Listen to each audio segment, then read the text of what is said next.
Assalamualaikum warahmatullahi wabarakatuh. Dan salam sejahtera untuk kita semua.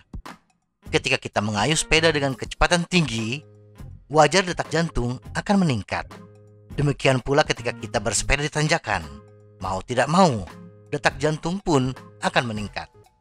Ketika kita bersepeda dengan intensitas rendah hingga sedang, atau bersepeda santai, kita berasumsi bahwa detak jantung tidak akan tinggi. Tetapi pernahkah kita mengalami detak jantung meningkat ketika kita bersepeda dengan durasi yang lama? Padahal intensitas dan kecepatan sepeda sama. Banyak faktor kenapa detak jantung kita meningkat ketika dalam perjalanan jauh. Berikut beberapa faktor penyebab detak jantung kita meningkat.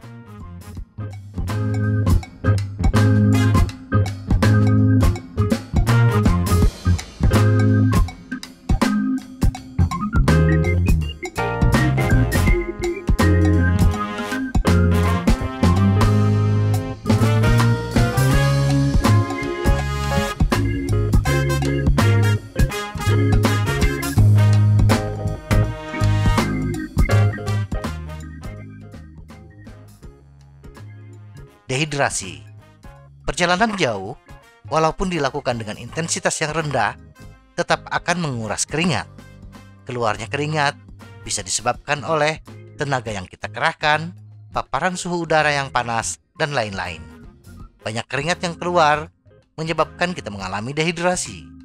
Dalam sebuah penelitian, seorang pesepeda yang menggunakan sepeda stasioner dan mengatur watt pada tingkat sedang untuk memperoleh detak jantung sekitar 80% dari maksimum. Setelah sekitar 30 menit, detak jantung akan merayap hingga 90%. Meskipun pesepeda tetap mengerahkan tenaga yang sama. Situasi ini disebabkan oleh dehidrasi. Minum saja tidak akan menghilangkan detak jantung yang meningkat, karena kita tidak dapat menyerap cukup cairan dari perut kita untuk mengimbangi defisit cairan tubuh. Oleh karena itu, minumlah sebelum tubuh kita mengalami dehidrasi. Juga, lebih sering minum minuman olahraga. Semakin banyak kita berlatih menghidrasi selama upaya keras, semakin cepat perut kita akan kosong dan mengirim cairan ke sel, di mana mereka akan membantu menjaga detak jantung kita turun. Kelelahan otot. Semakin jauh kita bersepeda, maka semakin lama otot kita bekerja. Lama-kelamaan, otot akan mengalami kelelahan. Di sisi lain, kita tetap mengerahkan daya atau power yang sama agar kecepatan sepeda tetap stabil. Kondisi ini memaksa jantung kita bekerja lebih keras untuk mempertahankan output daya yang sama dari otot. Jantung berusaha memompa darah lebih banyak, dan efeknya detak jantung pun semakin meningkat.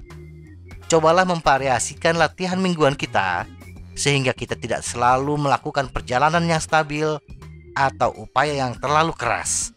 Sebaliknya, lakukan 2 hari dengan cukup mudah, sekitar 60 hingga 70% dari detak jantung maksimal. Sertakan 1 hari bersepeda yang keras dan stabil dengan detak jantung 85 hingga 90% dari detak jantung maksimal.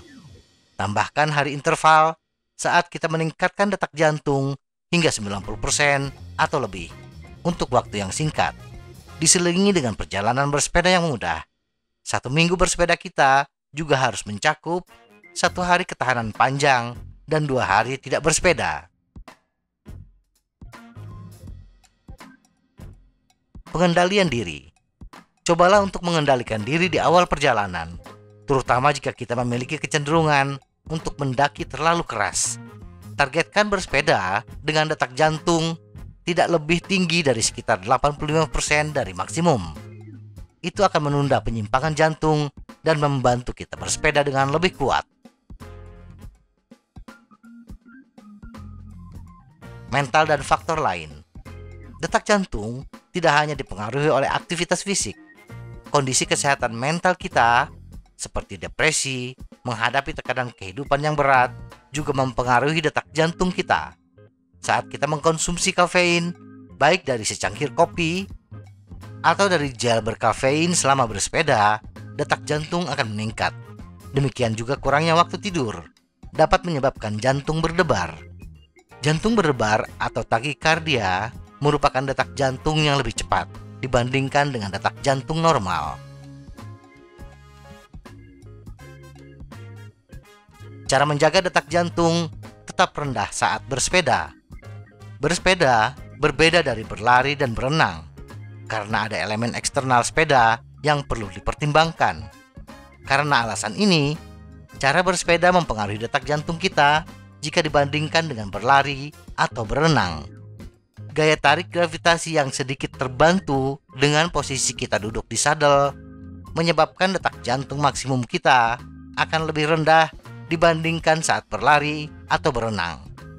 Secara umum, detak jantung yang lebih rendah dan lebih lambat merupakan indikasi tingkat kebugaran yang lebih tinggi. Seperti yang kita semua tahu, jantung adalah otot, dan seperti semua otot, semakin kita melatihnya, semakin kuat dan efisien jadinya. Jantung dengan otot jantung yang kuat akan memompa lebih banyak darah dalam satu detak, yang berarti jantung dapat berdetak lebih jarang, sehingga menghasilkan detak jantung yang lebih rendah.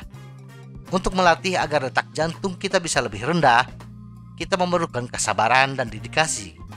Karena ini adalah proses jangka panjang dan bukan sesuatu yang dapat kita capai dalam semalam. Kita harus melatih sistem kardiovaskular kita untuk menjadi lebih kuat dan meningkatkan daya tahan. Akhirnya, kita akan dapat bersepeda lebih lama dengan detak jantung yang lebih rendah. Dua hal yang benar-benar akan membuat jantung kita terpompa saat bersepeda adalah interval sprint dan bersepeda di tanjakan. Jika kita ingin menjaga detak jantung kita tetap rendah saat bersepeda, pilihlah perjalanan yang lebih lama dan mulus dengan kemiringan yang lebih sedikit. Dan jangan lupa terus menghidrasi tubuh. Semoga informasi ini bermanfaat. Tetap sehat. Salam goes.